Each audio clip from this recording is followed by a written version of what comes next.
jadi nyata. Inilah konstruksi. Sambil bersemangat dia menjelaskan itu pada Shio. Kau ingat? Ya, sepertinya aku agak meremehkan hal ini, kata Shio. Maafkan aku. Kau bilang kau sudah menggambar blueprintnya. Oh iya, benar juga, aku sudah menggambarnya, kata Shio. Terus mana? Biar ku lihat. Akhirnya Shio memberikan blueprintnya atau cetak biru ya. Bangunannya akan dibangun oleh Shio. Terima kasih. Sambil meremehkan dia berkata dalam hatinya, memangnya amatiran ini bisa membuat apa sih? Apakah dia perlu menanyakan hal ini? Sudah jelas bagaimana desain seperti apa yang akan dibuat oleh amatiran ini. Namun dia malah terkejut melihat blueprint itu. Apa? Bagaimana kau bisa menggambar blueprint sesulit ini? Kata si mandor. Tidak mungkin, aku sudah berada di industri ini bertahun-tahun, namun aku tidak pernah melihat blueprint yang seperti ini, kata si mandor. Ini adalah blueprint yang sangat agung yang secara bersamaan tercampur dengan seluruh pengetahuan yang ada. Bukankah kau bilang kau adalah seorang hunter? Iya, tapi aku juga membuat YouTube. YouTube? Apa kau membantu hancurin dalam pembangunan YouTube? Bukan, itu tidak berhubungan sama sekali. Aku hanya seorang YouTuber biasa. Lalu dia kembali melihat blueprintnya. Ini adalah sebuah blueprint. Ini tidak digambar dengan imajinasi dan pikiran saja, tapi ini sesuatu yang luar biasa. Ayo kita mulai konstruksinya dengan segera. Mengubah imajinasi menjadi realita adalah proses yang berbeda. Mungkin kerja kita di lapangan akan ceroboh, tetapi kita akan mulainya. Baiklah, kata Shio, aku akan mulai menghancurkan daerah lapang ini. Aku akan menghaluskan tanahnya. Lalu begitulah. Dengan cepat Shio menghaluskan tanahnya. Di sana si mandor hanya terlihat heran ya dengan apa yang dilakukan Shio. Apakah rumah bisa dihancurkan dengan sebuah tinjuan ya? Memangnya ini mungkin? Lalu apakah seorang manusia dapat mengangkat itu kan bertonton beratnya besi itu adalah tiang penyangga. Benar juga mengatakan padaku untuk mau tanahnya dulu ya, kata Shio. Bukan itu. Namun di sana Shio yang menghentakkan kakinya menggunakan tipe kedua Dragon Fist-nya. Menghantam tanah itu dengan kakinya. Aku cukup yakin siapapun mengatakan untuk menggali tanah, tapi dia menggali tanah dengan kaki. Edan banget nih orang, tidak mengatakan apapun untuk menghancurkannya. Shio yang masih berjalan pergi sambil menenteng besi baja di bahunya. Sementara itu mandor berpikir, aku tahu hunter memiliki kekuatan superhuman, tapi apakah kekuatannya seperti ini ya? Inilah kekuatan yang tidak bisa dicapai oleh manusia biasa. Sekarang aku telah selesai menggali tanah, kata Shio. Terus apa yang harus kulakukan? Lalu lubangi saja tanah itu untuk menanamkan besi-besi batang yang tadi kau bawa. Shio yang sudah mendengar itu langsung menggunakan kekuatannya untuk menggali lubang lagi. Dar. Sepertinya aku akan kembali sekarang. Aku agak gimana ya, capek. Mentalku kayaknya kena, kata si mandor. Namun saat si mandor pergi, si Wujin datang. Ini aku datang untuk batu. Si Jun, apa kau datang ke sini? Si Eugene ternyata namanya, bukan si Eugene. Terbalik ya, kerbalik. Sorry. Aku dapat membantu memindahkan material-material itu, kata si Jun. Tentu saja Hyung Nim membawa besi ini ya, kata si Jun. Namun saat diangkat, ini bahkan gak mau bisa bergerak. Tunggu. Mencoba lagi. Baiklah, kita lihat. Aku yang menang atau kau yang kalah. Lalu si Jun malah melakukan hal bodoh. Dia malah jatuhkan besi-besi itu ke dalam tubuhnya. Hei, apa ada masalah? Kenapa kau malah di bawah sana? Kata Shio. Serius deh, bagaimana hunter kelas A bisa selemah ini sih? Sepertinya kau harus mulai berolahraga lebih sering dari sekarang, kata Shio. Kau terluka? Biar ku periksa, kata Shio. Apakah bebannya terlalu berat ya? Dari bahu sampai tulang bagian kanannya hancur, kata Shio. Hei, ayolah, bahkan luka seperti ini tidak cukup parah. Gunakan saja super regenerasimu. Jangan berlebihan dan cengeng seperti itu, kata Shio. Hei, aku tidak hanya bisa beregenerasi, namun masih dapat merasakan sakitnya. Meskipun aku beregenerasi, tapi aku bisa merasakan sakitnya, Hyung Nim. Aku pikir aku harus ke rumah sakit sekarang. Rumah sakit? Ayolah, aku pasti bercanda. Aku tidak bisa jika kau beregenerasi ketika tulangmu terkikil. Namun coba saja ketika dia bicara seperti itu, Shio memikirkan sesuatu. Oh ya, benar juga. Benarkah? Harusnya aku ingat sebelumnya. Lalu Shio menancapkan jarum akupunturnya di leher. Bagaimana sekarang? Aku bisa regenerasi kan? Oh iya, Hyung Nim, bagaimana aku bisa melakukan ini? Aku bisa meregenerasi sekarang.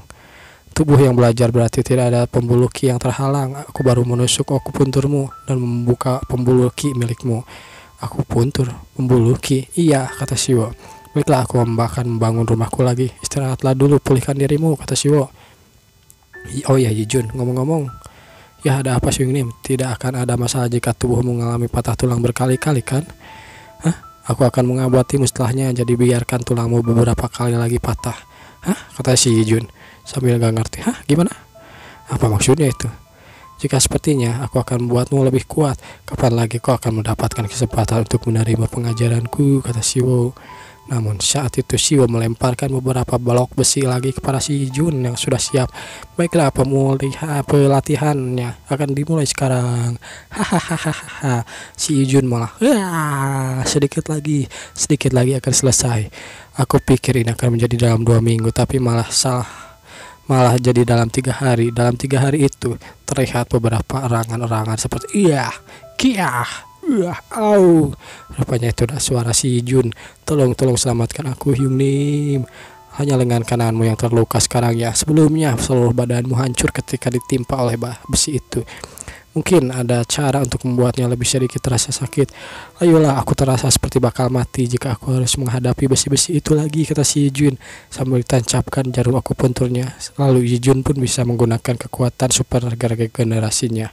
Aku pikir kau sama sekali tidak membantuku, kata Siwo.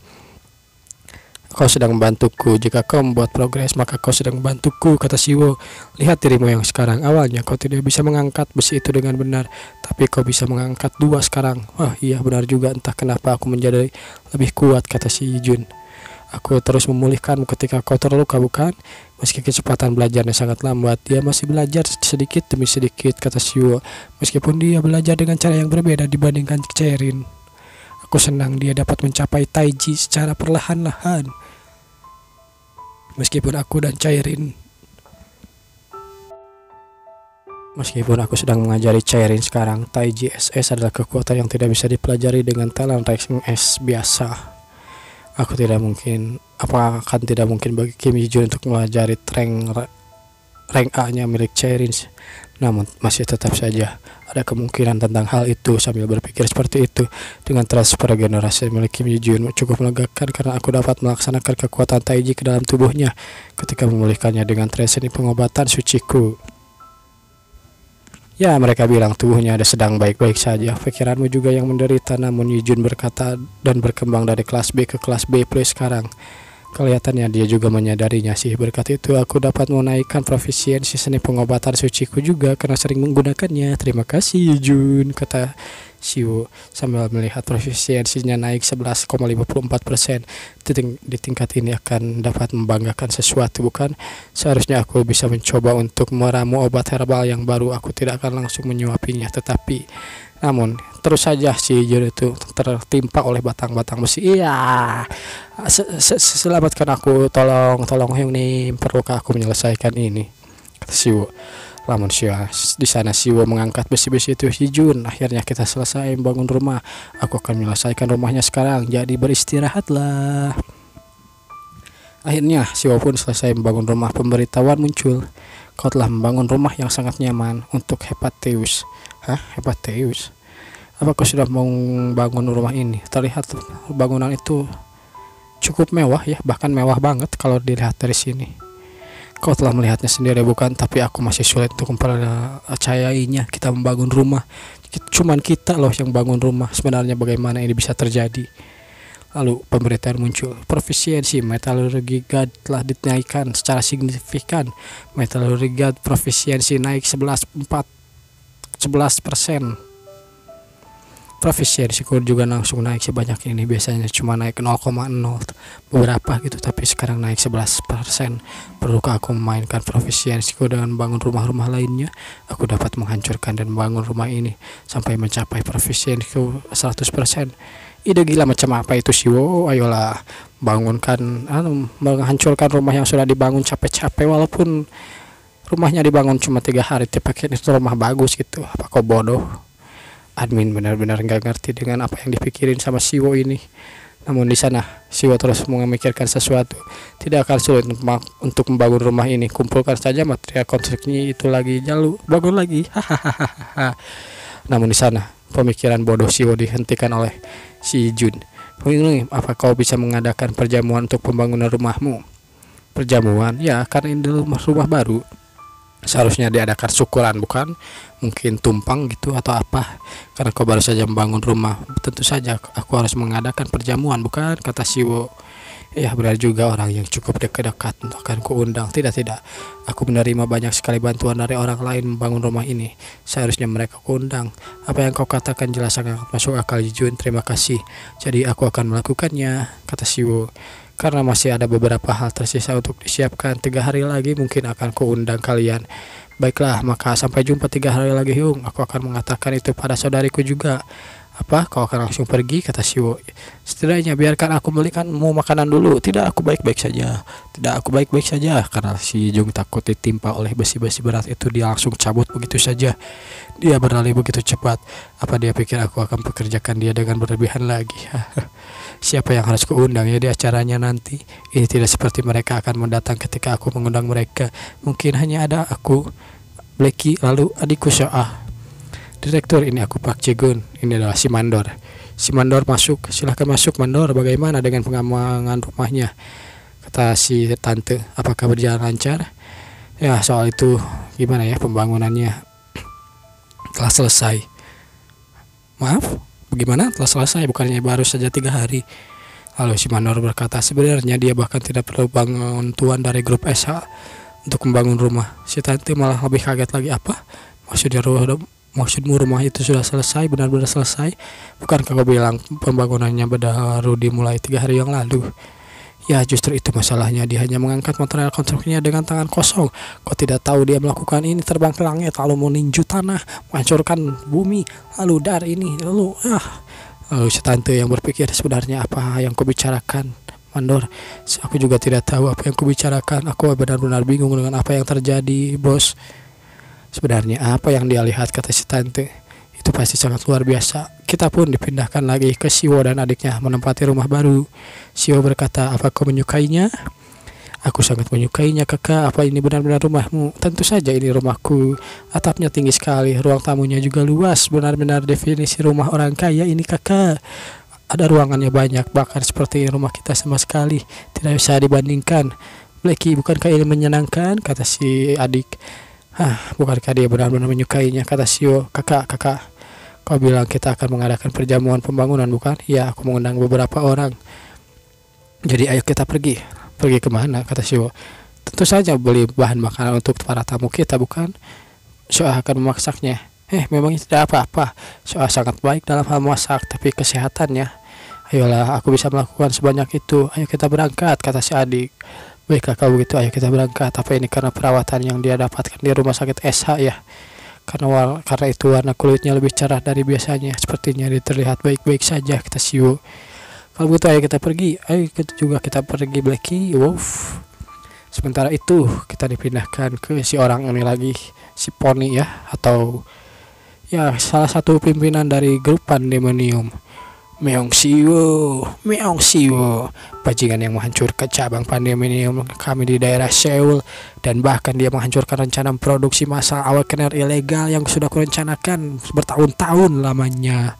Meong Siwo, di mana dia sekarang? Dia berteriak seperti itu pada anak buahnya. Kami baru saja melacaknya. Bawa aku ke sana sekarang juga. Apa, kau akan ke sana langsung, manajer? Apa maksudmu akan pergi ke sana sendiri? Jika kau datang ke sana sendiri, inspektur umum akan tahu jika kau bergerak. Ini sangat berbahaya. Ini adalah kedua kalinya, kata si manajer itu. Meng Siwo mencapai telingaku. Nama Meng Siwo itu sebelumnya sudah pernah ku dengar. Tunjukkan jalannya, cepat. Namun di sana seseorang berkata, ayolah tuan, serahkan saja hal ini padaku. Kenapa kau menggunakan pedang orge untuk membunuh seekor orc? Ayolah, hal ini akan baik-baik saja. Dia adalah Pandemonium Executive tingkat Factory, Jo Buk-chon. Si Jo ya. Bukankah kau bukanlah tandingannya, kata si bos. Untuk memastikan tidak ada ruang kesalahan, aku akan yang mengurusnya sendiri, kata si bos Poni. Jika kau berkata demikian, aku akan mendengarkannya. Namun sepertinya ada masalah dengan sekolah itu, kata si Jo. Apa maksudnya?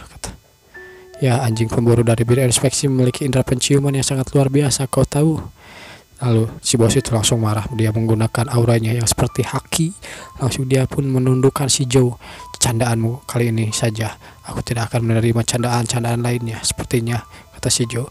Ini telah membuat pergerakan kita yang berlebihan dalam mencari manusia yang pas untuk dikorbankan dalam kebangkitan. Jadi Bok Senja telah menyadari hal ini. Bok Senja itu adalah ketua inspeksi grup atau ketua hunter, inspeksi hunter, bosnya si Minjung kalau nggak salah. Bok Senja ya, sekolah itu mencoba menghalanginya, tapi karena dia yang mulai duluan. Ini juga alasanku untuk menemui manajer. Satu-satunya yang bisa menghentikannya adalah dirimu. Rencana untuk berkultivasi para awakener ilegal juga menyediakan batu loncatan untuk pekerjaan yang telah disiapkan oleh sekolah itu. Namun jika berhubungan dengan sekolah itu, langsung dia terlihat marah, matanya terlihat merah. Red Shadow juga mengawasinya. Myung Jiguang juga kalah darinya. Tetapi apa kau bisa melakukannya? Bagaimana kau bisa membandingkan kami? Myung Jiguang itu hanyalah seekor kroco biasa, kata si Jo. Ayolah, aku ini bukan kroco biasa, kata si Jo sambil tersenyum padanya. Aku ini Chu, sang hebat dari masa lalu.